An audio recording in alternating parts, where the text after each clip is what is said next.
Imagine uma civilização que floresceu por mais de 3 milênios. Uma cultura com sua própria língua, sua própria escrita, sua própria arte e uma capacidade militar que desafiou os maiores impérios de seu tempo. Uma civilização que rivalizou com a Suméria, a Acádia, a Babilônia e a Assíria, e que, por um breve período, até mesmo roubou o famoso Código de Hammurabi. Agora, imagine que, apesar de toda essa grandiosidade, o nome dessa civilização raramente aparece nos livros de história. Seus feitos são ofuscados, suas cidades esquecidas, e seu legado, muitas vezes, atribuído a outros. Bem-vindos ao canal Eles Reescreveram a História. E hoje vamos desenterrar os segredos dos Elamitas, os senhores esquecidos do Oriente, a civilização perdida do Irã. Por que um povo tão poderoso e duradouro foi quase apagado das narrativas históricas? Preparem-se para uma jornada através do tempo, onde a verdade é mais fascinante do que a lenda. Nossa história começa há mais de 5.000 anos, por volta de 3.200 a.C., nas terras férteis do sudoeste do atual Irã, nas províncias de Cuzestão e Lorestão. Enquanto a Mesopotâmia via o florescimento da Suméria, uma civilização igualmente antiga e complexa surgia a leste, o Elão.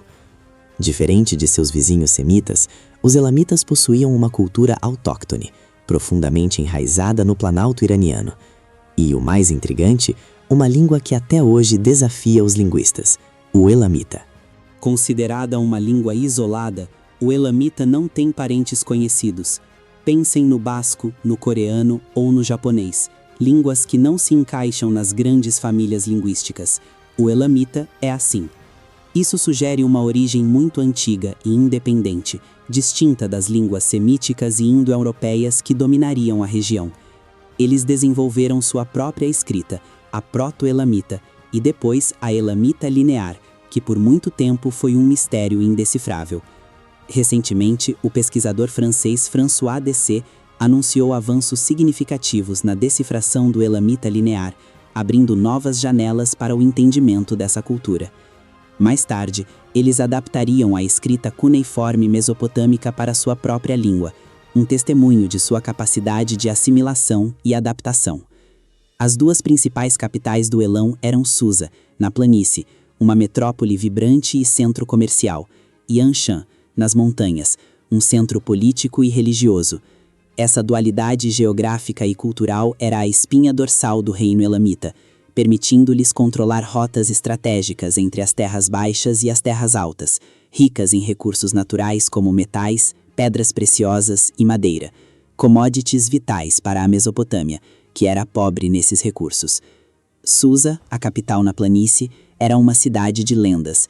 Mencionada na Bíblia e em textos persas posteriores, foi um centro de poder e cultura por milênios. Mas a verdadeira joia da coroa elamita, e talvez o seu monumento mais impressionante, é o zigurate de Chogha-Zambil. Construído por volta do século XIII a.C. pelo rei Untaj-Napirisha, este zigurate é um dos poucos exemplos bem preservados fora da Mesopotâmia. Chogha-Zambil não era apenas um templo, era um complexo religioso monumental, dedicado ao deus Inshushinak, protetor de Susa. Sua construção demonstrava não apenas a riqueza e o poder dos reis elamitas, mas também sua sofisticação arquitetônica e sua profunda religiosidade.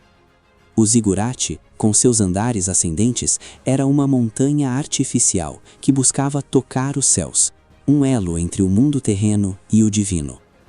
A descoberta de Chogha-Zambil, por acaso, durante uma busca por petróleo em 1935, é um lembrete de quantos tesouros da história ainda jazem esquecidos sob a terra. A arte elamita, embora muitas vezes influenciada pela mesopotâmica, possuía um estilo distinto, caracterizado por figuras poderosas e expressivas. Selos cilíndricos, estatuetas de bronze e relevos em pedra nos contam histórias de deuses, reis e a vida cotidiana.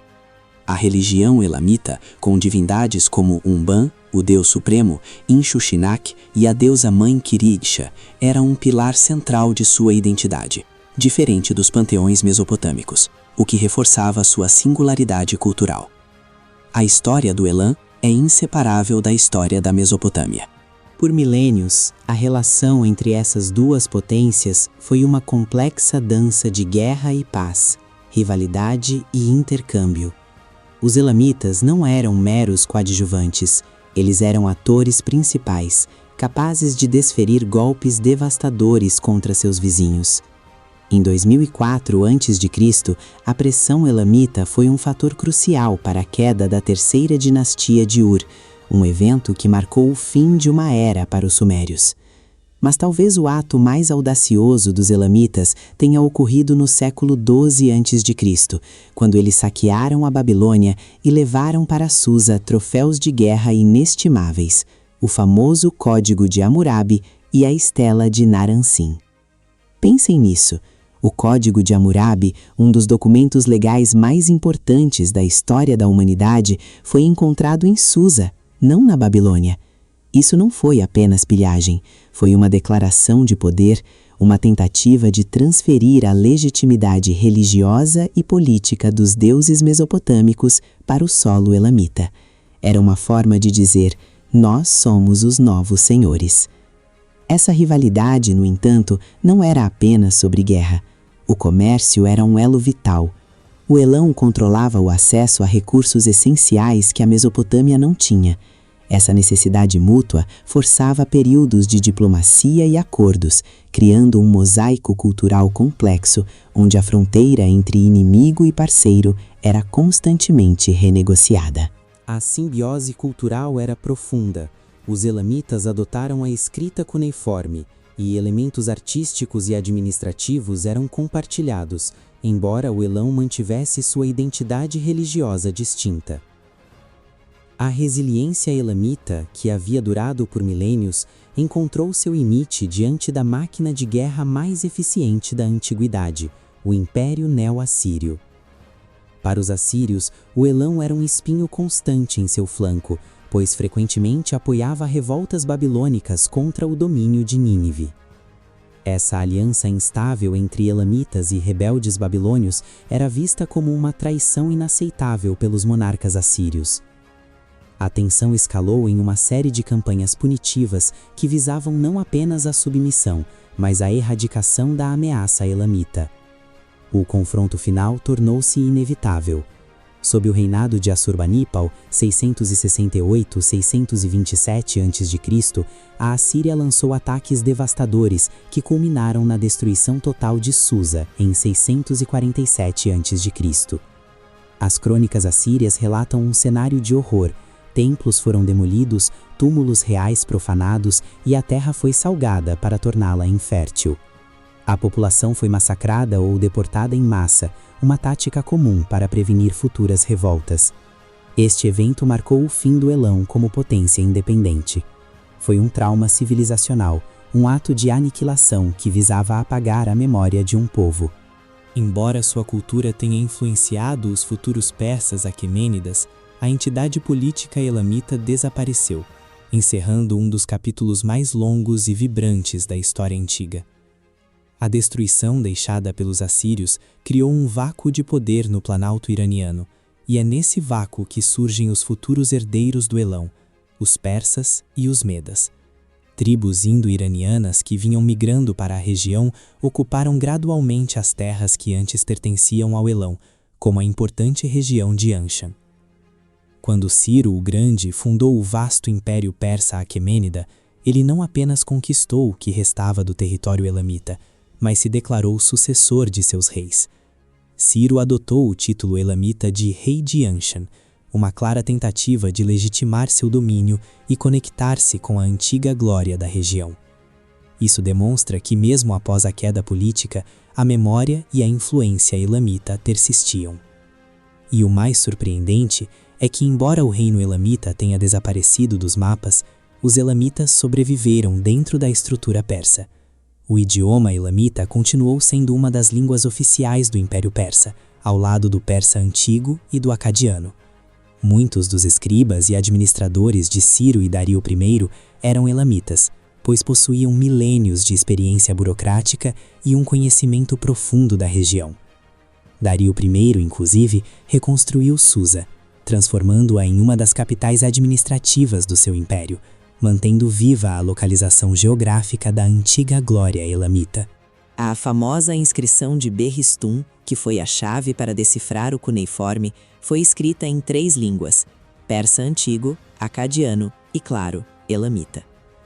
O povo elamita continuou existindo como uma etnia distinta dentro dos impérios sucessivos, mas sua língua só desapareceu completamente do uso cotidiano por volta do século XI d.C., após a invasão islâmica e a completa iranização da região. Politicamente, eles deixaram de existir em 647 a.C., mas culturalmente, eles forneceram o DNA administrativo e artístico para os grandes impérios do Irã. Os elamitas são um testemunho poderoso de como a história é muitas vezes escrita pelos vencedores, ou por aqueles que deixaram mais registros. Mas, como vimos hoje, a ausência em narrativas populares não significa ausência de importância. Eles foram uma civilização vibrante, inovadora e resiliente, que moldou o Antigo Oriente Próximo de maneiras profundas e duradouras. Ao desenterrar suas histórias, estamos de fato reescrevendo a história, dando voz aos senhores esquecidos do Oriente. Qual outra civilização vocês gostariam de ver desenterrada? Deixem seus comentários abaixo, inscrevam-se no canal e ativem o sininho para não perderem as próximas descobertas. Até a próxima e continuem questionando a história.